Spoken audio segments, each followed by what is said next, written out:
So, what do you feel about people living with the virus? How is it being judged? How easy is it for people to be judged having the virus? People will try to test your gangster because you have it. People might think like they can catch it easily. Like they'll be dumb by thinking you can catch it by sipping after somebody or eating after the same fork as somebody when it's not like that. There's only two ways you can really catch the virus from another person: transmittally sexually, or blood transfusion. And a blood transfusion is not just like, oh my God, I'm cut, you cut, we dabbed, and oh my God, your blood got in me. It's not even like that. You have to have like at least more than a gallon of blood transfusion to catch the virus. It's nothing like it's easy to catch. You can hug your friend. You can sit on the same couch. You can eat the same shit as everybody else. You can use the same fork.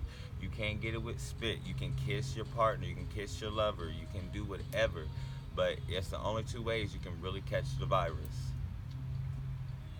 Now, what would you say would be the hardest part about overcoming it?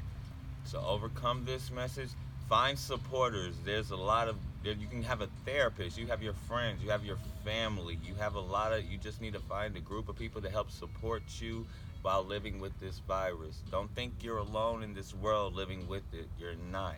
A lot of people like me who look pretty and stuff, people thinking, oh my God, they so pretty, they fine, and they don't even like people who won't tell them your stuff. Just always make sure to use protection. Always make sure to wrap it up. Stay safe. I know it's hard to hear that from me because I probably look like a guy that fucks raw every time. I'm honestly not. I use a condom. It's a big condom, but I use a condom regardless. So just be safe. Wrap it up and get your supporters. You can go to your doctor. Your doctor will support you. Your therapist, your friends, find the right friends to support you while living with it. I know it's going to be hard to find those resources, but they're all out there. Don't never think you're alone living in this world because you're not. So, how long have you had the virus? I've had this virus.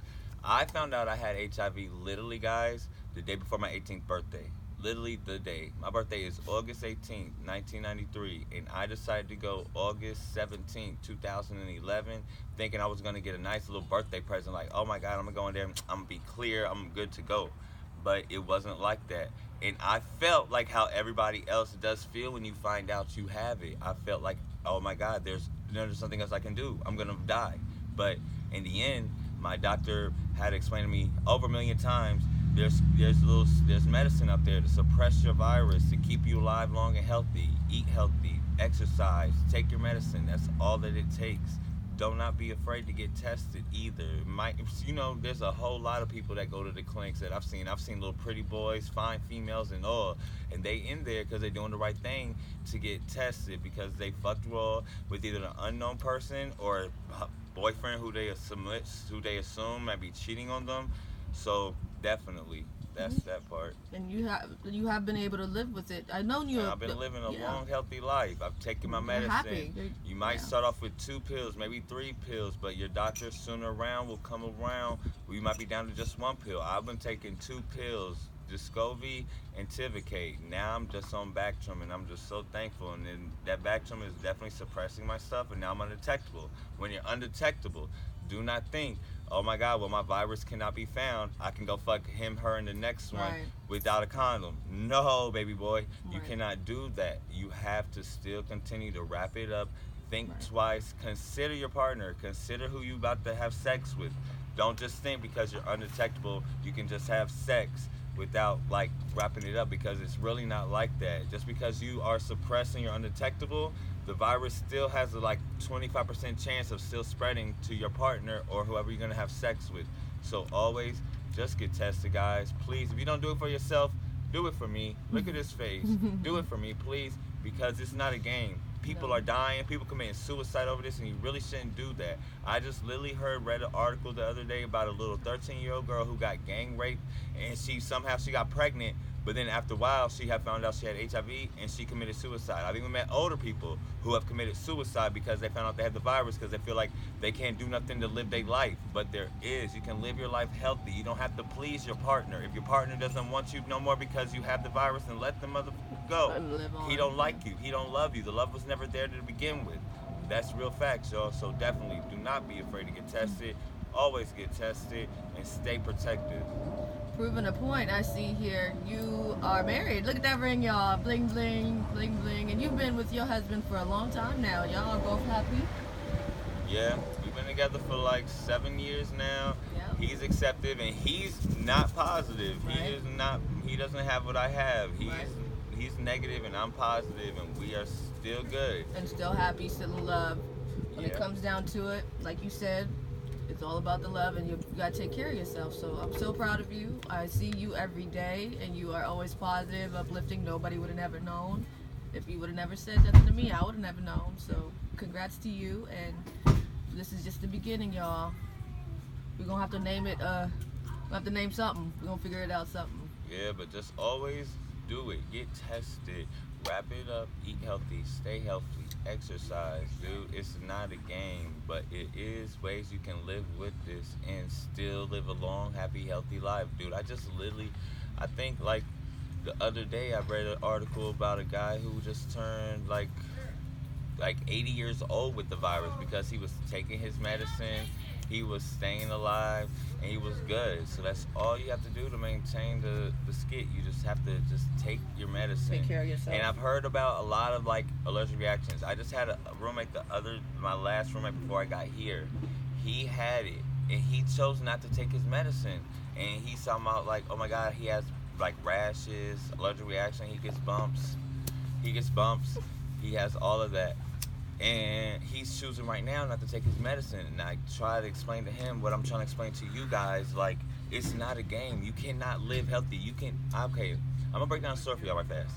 All right, 2012, I go traveling. I hit the whole East Coast from Maine down to Florida, then ended up in Texas. I'm moving around. You always want to make sure you have a home base. A home base is a doctor's office so you can get your meds. I was irresponsible and I didn't do that, guys. Listen very close to this story.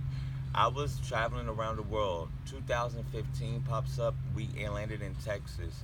I was in a hotel room one day with my boy Dominique, bro. We was in there just bulling, cooling, just watching TV. Nothing sexual between us, oh God, no. But we was just chilling. And I was constantly sleepy, tired, and restless. I'm thinking maybe my body was just overworked and I just had to get the rest in.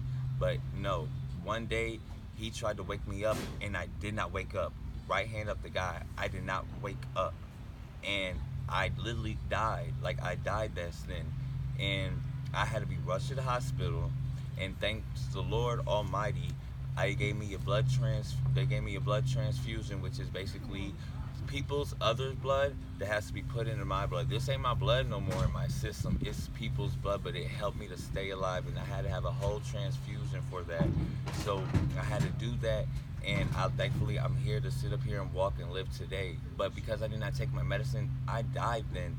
They had to respiratory me like 4 or 5 times, like that shock joint. I had that 4 to 5 times, bro, just so I could still be here, bro. And if it wasn't for the doctors down there in Dallas, I would not be here to be able to share this story with y'all, which is why I really want y'all to really understand it's not a game. If you do not take your medicine, you will die. And I do not want to see none of y'all like that. I want y'all to live your life healthy. I know y'all probably look good or y'all insecure. It's really possible for y'all to really live your life. Y'all can do it. And I don't want y'all to really experience what I went through. Like, I died, dude. I had to learn how to walk, eat, control my bowels, everything. I was literally like a newborn baby in the world, you feel me? And so it won't cute. I felt like I was 22. I was 22 years old, and I'm having to learn how to use a cane to walk again, having to sit up there, have people feed me, had to learn how to just eat more. I had to learn how to control my bowels. Like, I was shitting and pissing on myself, and it was not cute. Come on, look at this face doing that. I wasn't cute. And now I just really want y'all to really understand that, Jiff, and really get it in your mind. Like, it's not a game, but there's resources out there. If y'all want to support system, contact me. Hit me up on the YouTube page. Leave a comment. Leave me your number. I'll reach out to y'all and I'll talk to you guys about the joint. It's not an issue. I'm a good therapist. I'm good. Everybody comes to me, whoever needs some problem situations. I'm a good friend to talk to. I'm not going to judge you guys on what y'all doing in y'all sex life or whatever y'all got going on. But if y'all do need to vent about what y'all living with, don't be afraid to contact me. Just leave a comment on the YouTube page and I will gladly give y'all a call, shoot y'all an email, whatever y'all information y'all want to send me. But please, y'all, just definitely take your medicine and stay alive, because I don't want to read no more articles about kids killing themselves or adults suicidal or people just trying to do this and that, living with this. I don't want to read that no more. I want to read more like, I want to read more articles of like a guy just hit 102 with this joint. I want to hear people living like a long life living with this, because you really can. You can live a long life, dude. You just gotta take your meds. Well, all right, y'all. You heard it from the man himself, Mr. Handsome. Hey, we shall be back if we come up with any more details. But until then, God bless. We love y'all. And like he said, please feel free to contact us if you have anything that y'all need to talk about. We are here. We love y'all, and we want to support y'all. In Jesus' name, amen.